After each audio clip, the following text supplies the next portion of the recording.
shoots, score! And that puts him ahead of Bobby Hull. 3-0 Kings. Dionne from the top of the slot with the 611th goal of his NHL career. He's ahead of the great Bobby Hull, and he's all by himself, third all-time among goal scorers in the NHL. The goal at 13-17. Marcel Dionne picking the puck up, carrying it through center ice, went into the zone, and the key as far as Dionne and the Kings were concerned, he was moving from left to right. The goaltender moves with him, loses some of his net, and Dionne went down low, and we're going to get a goaltending change, I'm afraid. Moe comes out for Grant Fuhr. So Marcel Dionne from 30 feet with a shot on the stick. 3-0 Kings. McClellan, Miller, and Dionne with goals here in the first period. Puck comes down the left side to Kevin Lowe in the King zone. Lowe pumped by Craig Redmond. Puck taken now by the Oilers' Raimo Suominen out of Finland. His pass right through the slot, intercepted by the Kings. Here's Schutt. He's got a man ahead. It's Mokosak. He takes the pass down the left side. He shoots. He scores! Carl Mokosak! And it's 4-0 Kings. Carl Mokosak just blistered one from outside the left faceoff circle. First shot on goaltender Grant Fuhr. It was not a very good angle from a goaltender standpoint, but of course the goaltender that comes in during a game to replace the starter gets no warm-up. Beautiful shot by Mokosak in the low right corner. Lowe in the slot, left side, shot, save! Oh, what a save by Bob Janicek. Yaroslav Pozar from the left circle got a shot, looked like it was labeled, Dick, and Bob Janicek came up with his best save of the night. Well, we haven't mentioned him too often tonight, but he's made some splendid saves since the first period. Bob Janicek coming up with 2-on-2, 3-on-2, down the right wing, Paston Redmond, he scores! So the Oilers take a penalty and the Kings score on it. Craig Redmond got the drop pass on the right side and scores, and the Kings lead 5-1. Craig Redmond taking a run and draws a delayed penalty, and the Kings turn it into a goal.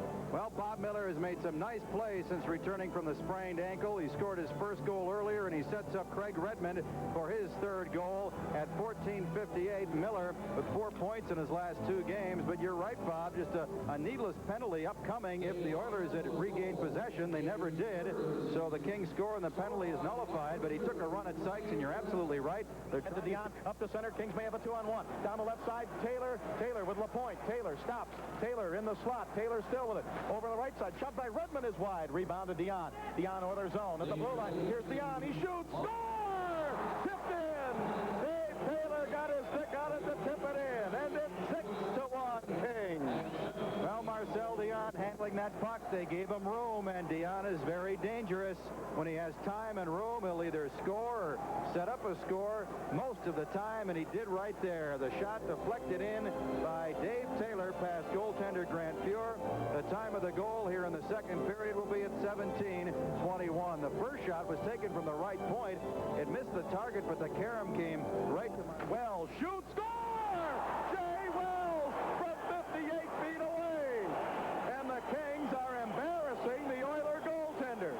That one went right up over Fuhr's shoulder, and the Kings lead 7-2. Jay Wells from right inside the blue line, and that puck went right over Fuhr's right shoulder. 7-2 Kings. Puck taken by the Oilers now. Kings zone. Billy Carroll tried to jam it in. Saved by Janicek. He pokes it back in the corner. Here's Lindstrom and Wells battling for it. Semenko will pick it up. Semenko, he's checked in the corner by Hardy. Hardy stays with him. Semenko picks it up. Semenko bumped into the boards by Hardy.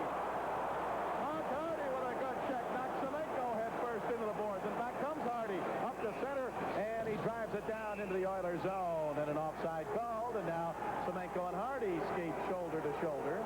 Well, Semenko wanted to pick up Hardy at the red line, but I think he thought about the game situation and figured now's not the time to take a foolish penalty. Semenko just outworked the Kings for the puck in the corner, but then as he picked up the puck again, Hardy just leveled him with a good shoulder check, and Semenko, who's one of the bigger players on the club, went down in a heap. 6'3", 215. Hardy at the blue line. Dionne with it. Dionne's pass off the boards in front of the Oiler bench into the Oiler zone. Kings change. Out comes Engblom with Galley. Hawkinson is still out now with Taylor and Dionne. Puck comes up the center. Here is Coffey getting into a fight with Dionne. Well, there's two of the better players in the league, Dionne and Coffey. Coffey met at the Oiler blue line. Dionne got his stick out, and some of the fans thought a penalty should have been called, and maybe Coffey did too, and then turned around, and they started swinging at each other. Well, I think, Bob, the Oilers are frustrated. I think we can say that. But every time the Oilers are getting checked and the penalty is not being called, and I don't think Ron Wicks has called that bad of a game. He's calling the things that should be called. Coffey now has a few words for Dave Taylor as he goes to the penalty box. But the Oilers certainly are frustrated here tonight. We'll be back in 30 seconds. This is the Los Angeles Kings. So each team gets a penalty as Paul Coffey and Dionne met, and Dionne threw a right hand. Coffey came back still with his hand, with his stick in his hand, and got it up around Dionne's neck. D6. Here's Glenn Anderson. King blue line. Booked and knocked down by Jay Wells. Well, the fans want a penalty, but Wells just went head-on into the Oilers' Glenn Anderson and knocked him down, and the puck comes all the way back down into the Oilers' zone. Each team is a man shy. Before, at the end of the second period, here's a pass right wing. Nichols, out of room, Oilers' zone. He shoots, saved by Fuhr. Rebound, held into the right point. Held in by, no, not held in. I thought Hardy held it in, but Willie Lindstrom bumped into him.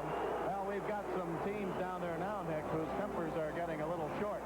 Vogelin comes up behind Hardy and has to get his 2 cents in, and Hardy turns around and shoves him away. His original argument was with number 19, Willie Lindstrom. You know, we mention every time we have a game up here in Edmonton how really laid back the crowd is until an Oiler goal is scored, seemingly. But tonight, every time a Kings player has dumped one of the Oilers, especially Wayne Gretzky, they have really reacted, and so far it really hasn't affected the calling by Ron Wicks. But Wells just manhandled Glenn Anderson. Now, that is a borderline check. That could go for roughing. That could go possibly for holding.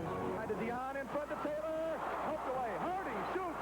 Blocked. Back behind the net. Dionne. Now it comes around the right side. Nichols will try to hold it in. It's held in by Shutt. Shutt into McClellan. Couldn't jam it in. McClellan again. Covered up by the goaltender. Grant Fuhr. 34 seconds to go in the game. 8-7 Edmonton. Well, the strategy that most clubs use when they pull the goaltender, and especially when they have a power play to boot, a 6-on-4 skating advantage for the Kings, is to just go for that net. Try and get the puck in front and just outmuscle the other team, and that's pretty much what the Kings have tried to do here in the last minute or so. And the Oilers, with an incredible comeback, beat the Kings 8-7. Now, look how we've got Vogelin into a fight at the blue line, and both teams out on the ice. I'm not sure which King Vogelin is in a battle with, but everybody else seems to be maintaining cooler heads. 8-7, the Oilers win it in the third period.